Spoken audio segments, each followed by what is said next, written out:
Hello, one and all, and welcome to the next amazing Grip webinar. I'm going to put my pen down because this is going to blow your mind. I'm just going to throw it across the room because I've heard so many great knowledge bombs on our prep calls, and you're going to hear them today as well. And you're going to hear them from possibly three amazing panelists, but Robin sends her apology. She's currently in an airport with a storm, so she may not join, but we have got two other brilliant panelists to talk to you today about the AI toolkit for event organizers. This is all about the tools that you need for your organizing events and how you use them. That's the most important thing because we could all buy these tools, but we all know that there's a big issue in B2B SaaS where some tools just don't get used. And what we're seeing in AI is that's changing a lot. People find a lot of value from these tools and they're being used. So in the last webinar, we talked about, how AI is going to reshape the business of events. So as a helicopter view. In this one, we're going really deep and we're actually talking about the specific tools that you can go out and buy tomorrow and use to improve your commercial events. Now, I've got two great panelists. I've got Ellen McCormick, head of EMEA sales at Clay, and I've got Anna Williams, founder of the Hook Studio. What I love about these two panelists is one is very much focused on the organizers and how to get them to get the most use out of AI tools. And the other one, Anna, is focused on exhibitors and sponsors and how she can help them get the most out of the tools. And those people are obviously one of your customers. So it's great to see both angles. I'm going to come to you, Ellen. Tell us a bit about you, your job, and how you interface with event organizers. Sure, it's great to be here, Hugh, and delighted to be here with Anna and looking forward to the discussion today. So if you don't know Clay, we are a infrastructure tool for companies. And I'd say not just for event companies, we work with a lot of different organizations out there, but the way that events companies use us today is that we're an infrastructure that marries up your first party data. So maybe those big lists that you have of all the people that have come to events, all those potential sponsors. We can marry that up with third-party data. We have one of the largest marketplaces of third-party data, if not the largest, 200 data providers on our platform, and then bring in all the signals using AI and agents that you can get out there on the internet to really enrich what those lists look like and use that as the infrastructure to run, really think about it as kind of the people side of things on your events. And so I can talk more about what that looks like, but we have seen a lot of amount of traction and interest from events companies, in part because many of you are dealing with just huge swaths of data. We work with company Terrapin that has 90 events during the year. They're all different types of personas. That's a lot of different types of people that you're both inviting and sponsors that you're getting. And so being able to use that data really wisely, which we can get into, is one of the key things that they looked at and one of the ways that we work with them. So can share more about what that actually means in a moment, but that's what I do. And I spend a lot of time working with those companies to make sure that they're getting the most out of Clay and out of their programs. Thanks very much. I think it goes without saying, Clay is like the industry standard. Everyone's using it now. It's almost seen as like Salesforce. And you see so many posts from a lot of event organizers about how they're using Clay in interesting ways. So I would check out Sharon Rosen's posts on LinkedIn. She seems to be your number one chief evangelist at Clay. So she's at Terrapin COO and she tells you how to use it properly. Thank you very much, Ellen. Moving over to Anna. Anna, what I love about you and how you're bringing some insights to this webinar is you're actually a judge, weren't you, on the AI Awards, the Event Tech Live AI Awards. So you've seen this firsthand. But anyway, tell us a bit about you and what you do. Yes, so hello everyone, first of all, and thank you so much for having me here at the webinar as well. So a little bit about myself, and I'm the founder of the Hook Studio. What we do is we help businesses that are spending too much money on events and are not seeing the returns from their event investment, and we help them define what are the right strategies that they should be working towards tracking and implementing internally to get better ROI from their event investment. So at the Hook Studio, we are both that event strategy arm of things, and we are a marketing consultancy as well. My background is in marketing, working for tech companies. And so as I've grown into the event studio, I've been working a lot with event tech And that's when I've been involved as well with the Event Tech AI Awards, which have been fabulous to discover some of the tools that I've seen that I was like, wow, I wish I had seen this before and used it in some of my work. I've just wasted all loads of hours if I knew that this tool existed before. So yeah, I'm excited to talk about some of them. I'll be talking about here, and others that I'm particularly fond of. So yeah, excited to share those with you. Very good. Thank you very much. You didn't happen to judge our award category, did you? The one that we won? Oh yeah, amazing. No, probably I didn't. didn't Ah, actually. We were very split, and yours was not on my list. So Phew. So yeah, Chinese walls here, very impartial. Excellent. Okay, I'm going to ask the first question to you, Ellen. Tell me about like AI tools. How important are they to organizers these days? What are you seeing like the uptake? Obviously, everyone's using them, but from your own data, from what you're seeing with Clay, with specifically organizers coming to you, what have you seen in terms of how people are using it, how like the popularity is? I mean, I can say we see a lot of companies coming to us and utilizing Clay. It's a really growing segment within the kind of Clay portfolio of customers for sure. I think the reality with that, whether it's using Clay or using other AI tools as well, is that the proof is really, I think, in the pudding. It's a very high ROI leverage space and tool for this kind of organization. I mean, speaking a little bit about maybe the Terrapin example, like they saw 90% lower acquisition costs. Like that's a really big acquisition cost decrease. Just coming and centralizing that versus I think the old way of doing things, which was buying very big lists, waiting lots of months for that. So there's a lot of efficiency gains as well as cost gains that I think we can see from using tools in the right ways. But I think the flip side of that for events is that, the whole point of events is to make things more relevant and more human. And as much as we talk about AI, there is a lot of AI slop out there, certainly that exists. But if you're utilizing it in the right way, it actually can unlock better experiences, which are obviously so relevant to events. Because the more that you can know about someone, whether that's an attendee or even a sponsor, the more you can curate and make sure you're sending them to maybe it's the right sessions, maybe it's the right conferences, maybe it's I don't know, whatever that might be, the right dinners. And so I think that that's where the kind of research element and the enrichment element that AI and AI tooling like Clay can support is what becomes very, very powerful. And that's, I think, the kind of flywheel that we see is that, yes, it might start with the initial invites, making that a lot easier. But actually, if you take it kind of through the full funnel of enriching and then combining that with maybe the data that you're already getting from those attendees live at the event, it can become very, very powerful to make much better experiences for event makers. Yeah, I think that's what I've been seeing is, AI tools, some of their biggest unlock is like extreme personalization. Yeah.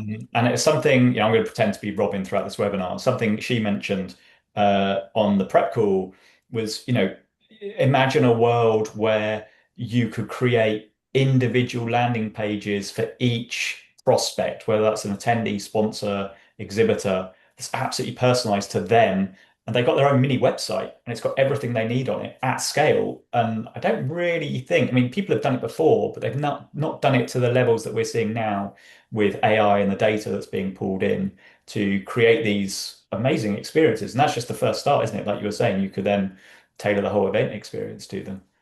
Yeah, let that take the heavy lifting on the before and after. It can even take the heavy lifting on the follow-up to make sure you're making sure it's relevant for the next events. And then it allows people to be way more present at the actual events themselves. Like there's going to be some things that that human to human interaction just cannot be replaced around. That's what is really powerful, obviously, once you get to the event. But that before and after, I think, is something that can be much more curated to the point that you're making. So, Anna, you were a judge on the Event Technology AI Awards. What are some of the exciting AI tools that you saw? Could you kind of detail them for me? Tell us a bit about, what you saw, how they might help event organizers or the exhibitor sponsors who are ultimately their customers. yeah, I'll probably pull from what you were just saying in terms of the event registration pages, actually, because one of the ones that I was like, oh wow, is this for real? It's called eBrain. And basically, what they will do is that you enter a prompt indicating specifically, this is my event, this is what I want it to be. I want to have this very complex different ticket types, and I want to have accommodation booked for all my speakers. And it creates a landing page, a registration page, it takes payments. It sounds very, very exciting. So it's just the time that you can save by eliminating all of that setting up of the events with just that sort of AI prompting to create that tool sounds pretty impressive. They are quite new, like most AI tools. So it is one of the elements that I haven't fully tested it yet, so I can't tell exactly that they will be doing everything as they say they do, but did it excite me? It did excite me a lot. So even if it's not quite there yet, it will be working on towards that direction, right? So that was one that I was really excited about. And another one also on that sort of like initial planning and preparations. That also I was really blown up with was Piper. Basically, like, let's think about it on an event perspective, right? You're preparing the event. You're defining the goals. You know exactly what you're going to the type of event that you're going to prepare. So you say, I want to have lead generation event, brand awareness, etc. I'm going to look at sponsoring this, like maybe 3 or 4 big sponsor events across the year. And then what you need to start is creating your budget. So this is exactly what Piper does automatically. And it learns because it's an AI native tool. And again, importance of being an AI native tool versus a tool that maybe just has a layer on is that it will learn from your creation. So you create and you tell the AI tool that you want to add swag, printing, like all of the AV, etc., etc., and it will automatically just give you estimates straight away based on the type of event and the size of event that you're normally going for. So it already knows that knowledge of event creation and the typical costs you would create based on your region as well. And then you will start learning because you can obviously adjust, oh, my actual printing company costs this and the catering costs that. And then you will learn. And then every time that you do an event moving forward, it will already add those specific vendors with those specific expenses, and it will create summaries, it will create ROIs overall towards the end of the event. It's a very complex tool that, especially with the amount of calculations that sometimes need to go into budgets and the risk of getting it wrong, it's particularly an interesting tool that I think a lot of people should be looking out for. They haven't fully launched yet. They're still in beta testing. I'm currently on their beta actually, because I was like straight away, I want to test this. This is very interesting. But they should be launching soon. So that's a good one to keep a note on your bookmark so you see what as soon as they get launched. I love it. Lots of good things. So can you just recap the names of those ones so people can go and research them if they want to, please? First is eBrain. eBrain, yeah. And the budget one is Piper with piper.ai. Okay, fantastic. We'll go and have a look at that. Everyone loves a good new tool. Fantastic. Why not? Why not give it a go? Talking about brains, you mentioned eBrain. I want to come to the concept of second brain. I know Robin had a lot to say about this, and I just want to kind of pick up on it because it's something we use at Grit. So I'm not sure if the audience is aware of this. I'm sure you all are, but there's this new like process coming down the line, which is you use tools like Claude, you use Gemini, ChatGPT. Sometimes they don't remember between different sessions, and it just, what's ever in your chat window is what it remembers. Sometimes it does, sometimes it doesn't. But now there's a lot of startups trying to do it. So Y Combinator, which is a massive startup accelerator, is trying to get more startups to come up with ideas for this second brain. The concept is you have a database basically of everything that you have as your single source of truth. So at Grit, we have a second brain, and the second brain is our brand guidelines, We have our tone of voice. We have previous webinars. We, I think the biggest unlock, which I would really, really highly recommend everyone does, but it can be a bit of a structural, cultural change, is we use Fathom. There are other AI note takers like Fireflies and things like that, where I think it's quite a normal thing now. And you obviously use GDPR permissions to make sure people approve before you hit record. But you essentially ensure that all your sales team are recording all of the sales calls. And that includes your account managers, it includes your new business salespeople. And so all of your transcript of everything that's ever being said by any of your customers is also in your second brain. And what we find that's a massive unlock at Grit is we can be leaning on that second brain to directly ask it questions, but also when you're kind of prompting Claude, it is also taking from that second brain. So it's going, oh, I know you don't like M dashes. And actually, I saw a customer recently. They seem to be a good fit for this case study. You should probably talk to them instead. And humans can only store so much in their memory, but this second brain can be infinite. So you can use various ways of doing that. We're using a Google Drive folder that's synced, so the team can use it in the marketing team. There's a bit of software called Obsidian as well that's worth having a look at that has a shared element. And essentially, it's just a bunch of MD files. So it's a whole load of notes saved into a vault. And then, as long as you're plugging your AI software like Claude into the vault and it's always pointing there, it knows where it is, it's constantly learning as new stuff's being added to the vault. So it's definitely a concept I would recommend going on YouTube, researching and rolling out at event organizers because it's been a massive game changer for us because it stays persistent. Claude's always, on top of the recent changes, and the whole team is working on the second brain or from the second brain, which allows consistency in terms of output. Anna, Ellen, I don't know if you've seen anything out there that maybe your clients or maybe you are working on anything like this.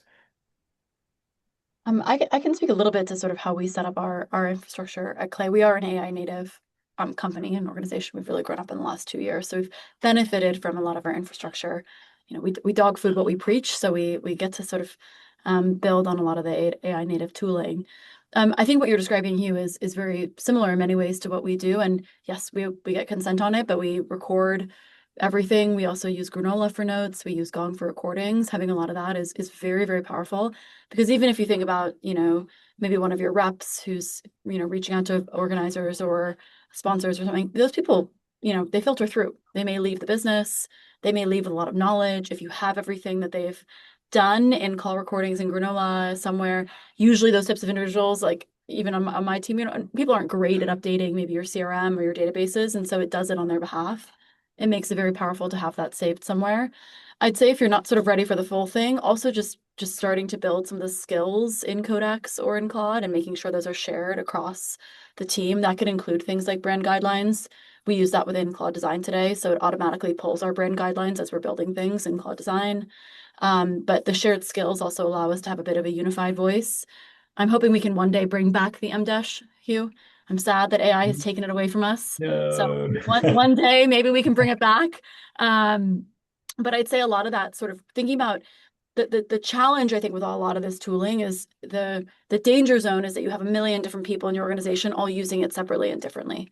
And so it means that either they're recreating the wheel each time, or to your point on maybe brand guidelines or voice, that they all look very divergent. So we think a lot about, let's take what the best person is doing, make that a skill, make that a unified layer, and then distribute it out.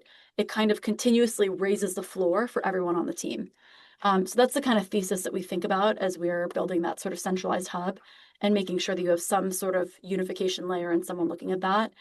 Some of those agents are also just pulling from our Snowflake database. So they're pulling directly from kind of the customer data warehouse that we're using directly, and then using that for everything that we do. So that's a bit on how we use it, but I think the skills in Codex and Claude are a great way to get started if you're just starting to think about how you can share information.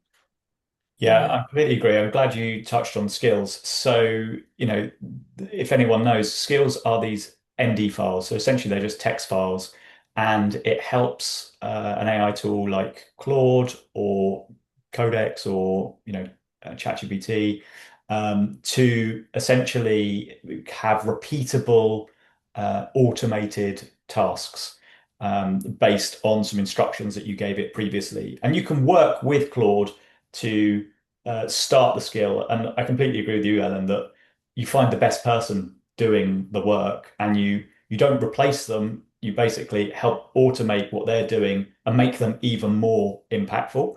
And that's certainly working for us at Grip. So we have lots of skills in terms of this webinar today. Our skill will be taking the transcript, turning it into a blog post, turning it into LinkedIn posts. And that just takes a lot of the kind of day-to-day stuff that's routine that could actually free you up to do more of the stuff that humans are very good at. And so it's a very early days, but there are more skills coming down the line. And the good news is that we are going to launch something to essentially help with this. So we are launching a skills library, a free skills library for event organizers.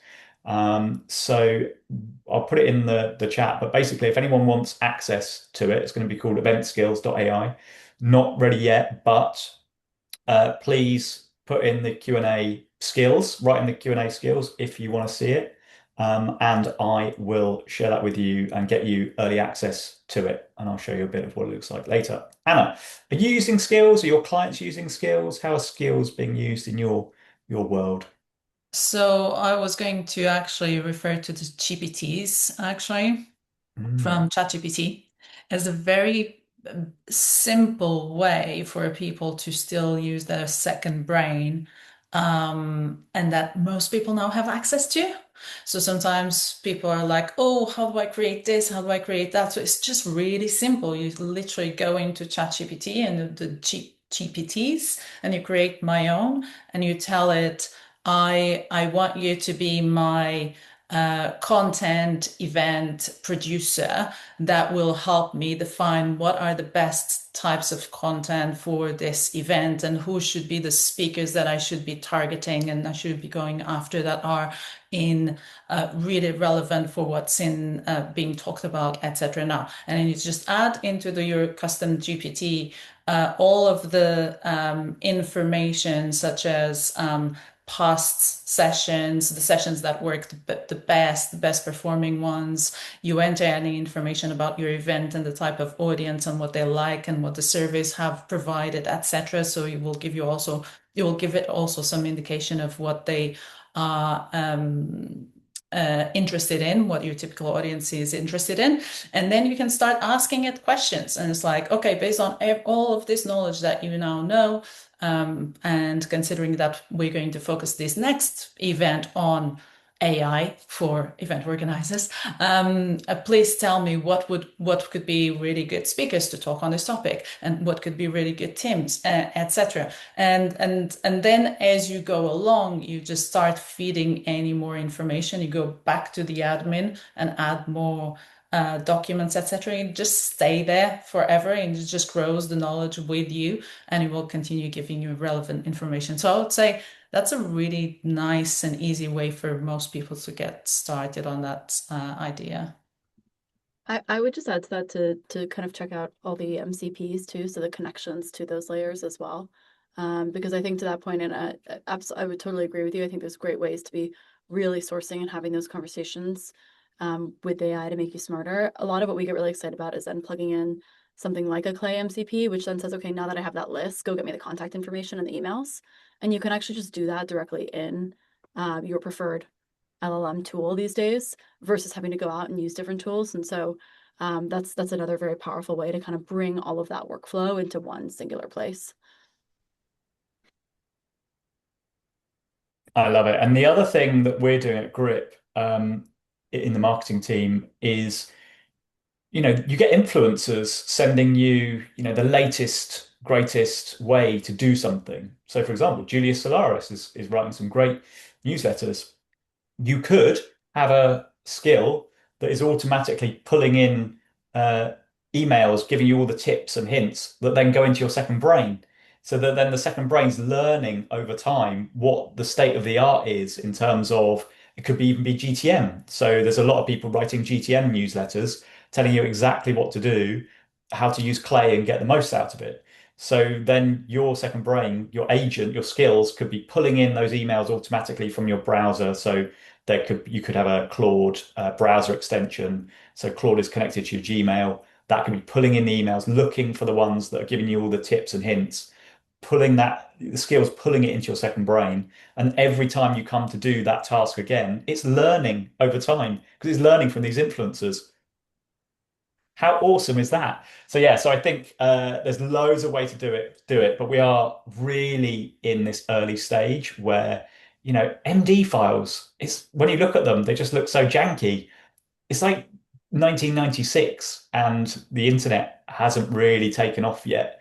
And I think we're really going to see these skills come to the fore in the next 5 years, but it's still early, which is why we're in a state of flux and you need to kind of be on top of this and learn from the people in the industry about how they're using skills, how they're using second brains, to then apply it in your events business.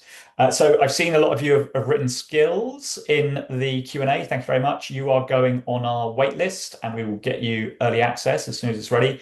So the skills will include things like post-event report. It'll take in your transcripts and give you the relevant information. There'll be skills that you can upload yourself. So if you've got a skill, send it to me, and I will help you upload it. And then there'll be a lot of skills that we put on there. And essentially, it'll just be a huge library marketplace where people can come, put their skills completely for free, download them, use them in their organization. But it's all focused on event organizers. Um, Okay, I'm going to come to you, Ellen. I just want to talk to you about some of your clients. How are they using AI tools? Because you mentioned Therapy and a few others, and they've been on our webinar as well. I think our audience would really like to get under the hood and understand, are they just using it for acquisition? How, in real terms, are they, you don't have to name names, but just event organizers in general leveraging AI tools like Clay to get a better event experience? Yeah.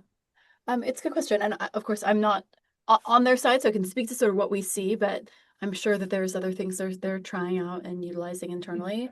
I think where we usually see the entry point is on the acquisition side, and that's usually where it starts. But as I mentioned, it kind of becomes this like very interesting flywheel over time. And on the acquisition side, I think it usually starts with, okay, we've got these old static lists. We've got potentially even millions of contacts, but people move jobs, people move all the time. Historically, it's been very static to update those types of lists. Maybe that's a once or twice a year type of exercise versus a continuous update that is possible now in modern tooling. So that's usually where it starts, is actually let's use this to really get crisp on our ICP. But rather than also have to be super definitional there, let's also ask for lookalike companies or companies we may not already have in our CRM that might also be like these companies, similar characteristics. Or let's see what they're posting on socials. Is something relevant to them? So you can pull in this rich data now that is not just your firmographics of industry type and headcount and location, but actually very rich data about what are they saying externally? What did their public filings say? Do they like is what else are they doing that's relevant in the market? What did their CEO say recently on their earnings call? Like those things that might really be relevant to whether an event might be relevant for them, or maybe even certain jobs they're hiring for that might mean that they're going into new market, new industry, etc., that might be relevant for your event. So that type of kind of rich information, I think, is now feeding a lot of the acquisition side. Again, both on sponsors. Maybe you can see that someone's going into a new market. You might want to see if they want to be a sponsor at your event in that new market, that type of thing. But then, as I mentioned, I think what's exciting is that if you get a level of information from attendees or sponsors at the event or pre the event, now enriching that to really kind of improve the experience at and post is kind of where we see this all coming in. And then hopefully that means they're going to more of your events or they're coming back for more, or those follow-up emails, rather than having to be individually written, they can be drafted by the AI. Maybe a human checks them. We actually at Clay don't do a lot of kind of pure outbound messages. That's kind of for us how we personally use our product. We have a human in the loop kind of check for that because we want to make sure it still feels like the voice of whoever's sending it out. But it does take a lot of that heavy lifting off for some of those follow-ups or for some of that outbound. So it's that kind of flywheel where we're seeing be very, very powerful today. But that's at least from the lens of kind of what we're seeing. There's probably more, but you'd have to probably ask them directly. Yeah, that's great. Thank you. And Anna, over to you. I mean, sponsored exhibitors, what are some of the hacks, the tools? I mean, you're working with them direct and helping them get the most out of the events that the people on this webinar are running. So what are they doing behind the scenes? I think it'd be great for event organizers watching this webinar to go, that's what they're doing behind the scenes. That's how they're getting the most out of my event. Because I mean, there's probably a level, isn't there? There's some who don't even use your services and some who are leveraging AI and using your services and trying to get the maximum out of the events because they're not a low cost budget item. Obviously, events are usually the highest ticket item in an event marketer's budget. So what are you seeing sponsored exhibitors doing with AI and leveraging it? So I would say that one of the types of tools that I've also been recommending them, and especially because of my ROI sort of focus, is a tool called Captello, which enables the event organizers, well, the event sponsors, to actually track whether that event will ever perform, yes or no. Because one of the things that teams will normally come to me is like, okay, the CFO just told us that we have to cut our budget this year because we spend 1 million on events and we're not sure how to prove this results, right? And this is where you need to have systems in place, which normally involve the definition of the initial goals, obviously to the start, but then how are you going to track those goals? Is it just opportunity creation? Is it just people that you engage with? I mean, it depends. If it's a customer event, maybe it's about renewals. If it's a brand exercise, maybe you also care about PR and visibility, but a lot of the times does come down to also money, right? So you need to have tools in place that will help you set those up. Captello really helps that from a perspective that you will give it. These are the different goals. These are even the goals per sales member. So if they have meeting bookings that they need to meet, and then they can see each other of like, oh, this other SDR is already higher than me, so I need to work harder on this. And you have visibility for the sales leadership, for the marketing leadership, etc. Then you can also, as you go towards the event, you will also do the lead scanning, etc., inputting into your systems, but then integrate with your CRM and tracks everything in terms of like over the course of the time after the event, what has happened, what are the results, etc. And what is really cool as well about them now is that they solve for something that has been a really like strong problem for the event teams. It comes to the end of the year every single year when they have to present those massive reports with what happened to that event and that other one and opportunities. You just ask with AI. They now have this feature which you literally ask, okay, tell me what were the top 5 events for the year. Tell me what are the top 3 events for France, and how much money, how many opportunities actually closed from the roadshow that we did. You just ask with prompts, and it will just tell you. So it saves like hours and hours and hours, days, weeks sometimes of all of that reporting. So that's a really cool side of things but they obviously have to implement that before the event. Yeah, it makes sense. And they have to know what their objectives are as well, don't they? Which we talk about this a lot on this webinar, which is organizers working with sponsored exhibitors to understand what their objective is. And then at the end of the show, making sure it's delivered for them. Because not everyone's objectives are the same. Could be brand awareness, could be leads, could be partnerships. There's all sorts of things that sponsored exhibitors want to get out of events. So Anna, how are organizers like working with your clients to deliver ROI? Like what does value look like to your clients and how are they using like AI to make sure that it's actually working for them going to these events? Yeah, so different tools being used based on the different needs. So often the types of clients that I work with tend to want that revenue generation, opportunities, contacts, leads, that they can stay engaged with for a very long time, etc. But also they tend to want that brand awareness, which is why they go to the big conferences. So that's usually a big part of it is like they want to be seen. Oh, the competitors are there, so we have to be there. That sort of feel. And this is where you can work with different types of technologies that offer different levels of value for the sponsor. So we have the likes of Purida, who are an AI tool that enables sponsors that want to do roundtable discussions. It's usually for more like mid-markets, small to medium-sized conferences that want to do, and where the sponsor buys like a sponsor table and they give their ICP and they give who are the type of people that they want, and the period enables that sort of like getting the right people on that table specifically. So they see a lot of value from that. Then we have, I know, like tools like Grip as well are brilliant for that, because you enable the sponsor to actually have visibility on the app. Visibility on the app is super important, especially if you enforce people to get the app ahead of the event. Like you need to show the ticket on your app, and that way we'll make sure that people download it. One of the events where I've been where people were using the app the most was actually South by Southwest London, because they enforce you have to. Whereas sometimes I go to some of the events and I'm like messaging people, trying to reach out, and it's like no one read my message, no one's seen it. It's just because they don't have to use the app, or the app doesn't give them enough. So that's one of the benefits of tools like Grip, where the app is already really good. So therefore, it gives them reasons to go there. So the sponsor wants to have visibility on that app, and whether that's content that they can give as well within the app, or people need to access or sign up to certain sessions through the app that the sponsor is involved with, for example. Then other things that are very good is when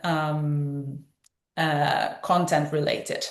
So the sponsors normally will like to have not just a boot, but they like to have a boot and they like to have a content session for that double opportunity of having that brand visibility as well. So for event organizers, conference organizers, they can give a lot of value for the sponsor if they're not just giving them a place on stage, but if they are also recording the session and then transforming that session into snackable LinkedIn type of messages that the delegates can share straight away while they're watching, because people want to do that, right? But they just don't want, they're like listening and they're like, oh, what did I say? I have to think about this LinkedIn post now because I want to share that I'm at the event. But then I'm just wasting, not listening to the rest of the conversation. So people waste time with that. So there are tools now, AI tools, that enable that immediate shareable content already created for you, because you say, I'm at this session, and then it comes up, this is the post that you should put about this session right now. And it's based on what people are saying on stage, not based on the summary of what the content is going to be about.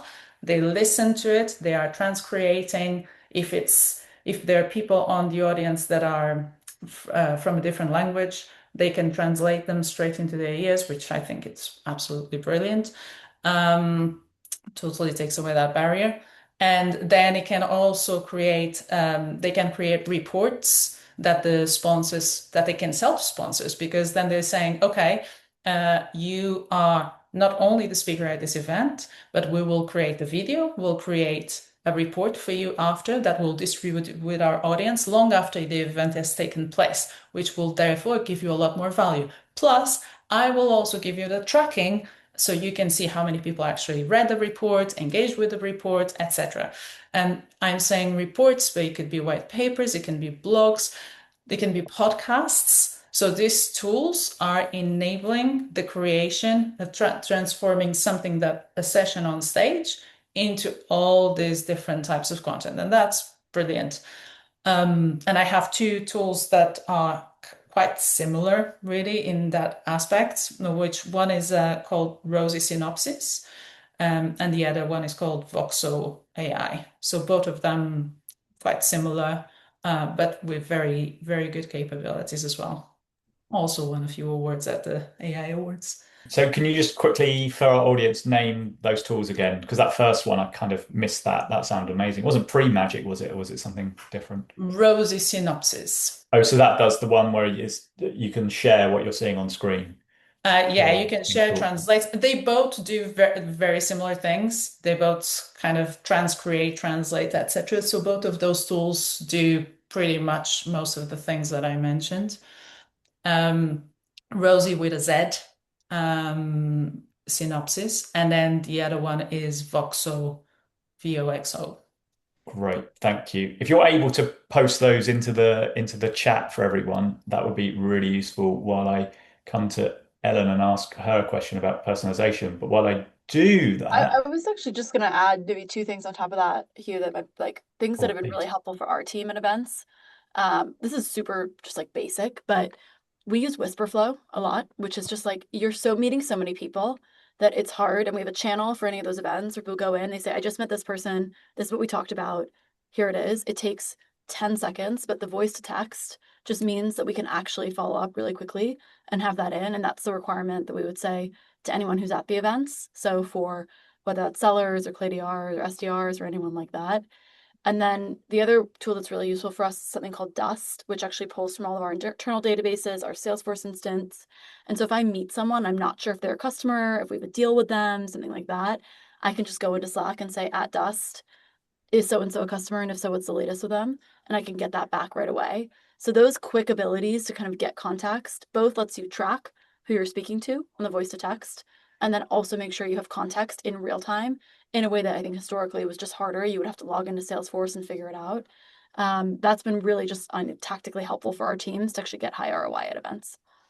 That's interesting. Yeah, I love that using Whisper Flow to get the text because yeah, I find that the audio is very difficult for AI to summarize. But if you've got a database with all the text in, all this text could just go into a Notion database Totally. if you don't want to spend lots of money, and that's free. So yeah, we use Whisperflow at Grip. I think we'll start using it at events. I like that. Yeah, because trying to hassle the sales team to get stuff into Salesforce, just talk to it. Fantastic, we'll go in. So yeah, we use Whisperflow to prompt the AI. So if you haven't downloaded Whisperflow, there's other alternatives like Super Whisper. They give you like 2,000 words, I think, a week for free. Um, it just saves a lot of typing, and the quality of the AI translation is very, very good to get tech or speech to text, and it just saves you, yeah, loads of hassle. It's a great game changer. So yeah, I would highly recommend people check out those. And while I'm doing that, there's a message from our sponsor. The sponsor is Grip. Again, if you want to type skills in the Q&A box, do that because we'll give you early access to this repository, library, directory of AI skills specifically for event organizers. And we got our next webinar, which is coming up. So there's a classic marketing no-no, two CTAs in one go. No way. But here, we're here to break the rules.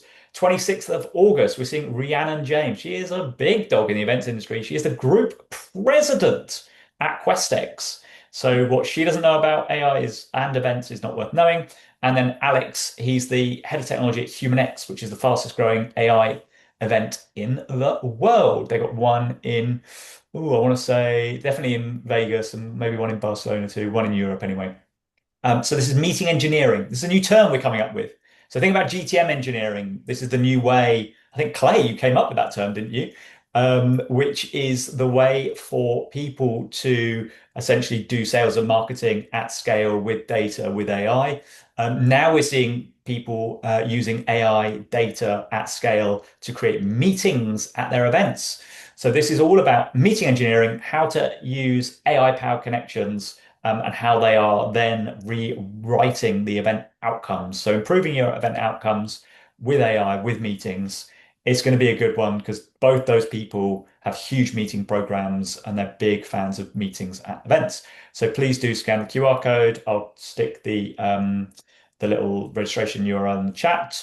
While I do that, Ellen, I really want to come back to personalization again. So the old days, event organizers, in my experience, sometimes their data isn't the best, because a lot of attendees will fill in random stuff into their large registration forms, and it's a bit gobbledygook. It takes ages to kind of sort that data out. The data quality just isn't good.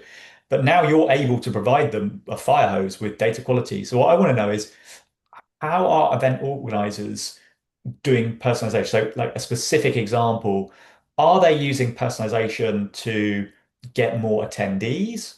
Are they using personalization to get more sponsors? You know, exactly how are they doing it? Are they getting the data out of Clay and then cold calling people? Are they getting data out of Clay and then turning that to agents? Are they getting the data out of Clay and then sending emails? How are people actually doing personalization at scale today with AI? Honestly, all of the above, Hugh. I think it's dependent on the type of event organizer that you are and what you run. There's another very large event organizer that we're working with right now that does a lot of events in Asia and in the Middle East, and they're sending hyper personalized emails to every single one of the potential attendees and doing the same for sponsors. And you used to not be able to do that at scale because there's way too many people, but you can do that at scale now with tools like this, where you're able to pull in any first party data, events they've attended in the past, any kind of third party data, maybe things that they're saying recently, events they've posted about, things they've attended, and then anything about their company, and send an email that is honestly pretty good and personalized and send those out at mass scale. So we're certainly seeing that on the email side. You could then use that to write briefs for calls. Maybe you're not calling every attendee, but you might be calling all the sponsors you want. And you might want your reps to get briefs on exactly what to say, what they've done in the past, rather than requiring them to research in advance. That's certainly something that we're seeing happen. And then you get the phone number of the people to call, and you get that kind of all in one go. So it's a bit all of the above. I think the beauty of a lot of tools about like the way that we restructure Clay is it's infrastructure, it's primitives. So whichever way you want to slice that, whatever is most authentic to your business, is a way that you can do that outbound. But I think the exciting thing is true kind of relevant personalization at scale is now possible in a way that it really wasn't historically. It was a scale was possible, but it wasn't necessarily possible to do so in a way that was hyper personalized. And so, what are the little personalization tokens people are using? Because you could do all sorts, can't you, with Clay? You can find out, who might have attended other events by scraping their website. So you can see maybe Yeah. there's a sponsor that has sponsored another rival event, and you can see that at scale and kind of crawl various sponsor prospect websites to see what they're doing and feed that into the messaging. Yes, that's exactly right. And those are kind of what the some of the agents can kind of run on your behalf, or you can kind of do that as one time.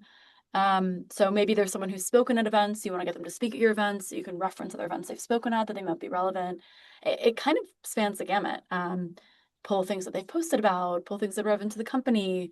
I think that that level of kind of choose your own adventure. What is the thing that's really creative that you wish you could have done? You probably can do it now. And I think that's the exciting thing that it's unlocking. Well, I tell you what, this webinar has been very exciting for me. I've learned a lot. And if you want to come to the next webinar, you can register. It's in the chat now. So get on there and have a look.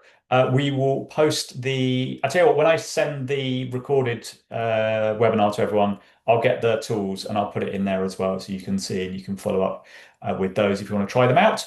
Anna, how can people get to you if they want to talk to you, if they want to ask you any questions? How should they reach out to you? LinkedIn, always the best, or the hook Um, studio dot no, the hook dot studio, sorry. But yeah, I'm on Anna Williams at the Hook Studio on LinkedIn. It's a easy way to find me. Fantastic. Well, connect with Anna, boost her follow account. That'd be great. Ellen, how about you? How can people contact you? LinkedIn's also easy. You can reach out to me there. It's amazing. These are people with their notifications turned on, the LinkedIn app. I haven't. God, I get so many. But I tell you what, this has been game changing. Lots of tools. I'm going to go and try Dust. I'm going to go and try stackable social posts. I'm going to do everything that I've learned from this webinar. So thank you very much to my guests. It's been fantastic. I've learned a lot, and I'm sure everybody in the audience has as well. And it's only left for me to say is thank you to our audience, thank you to our panelists, and we will see you on the next one. Ciao for now. Thank you. Thanks, guys.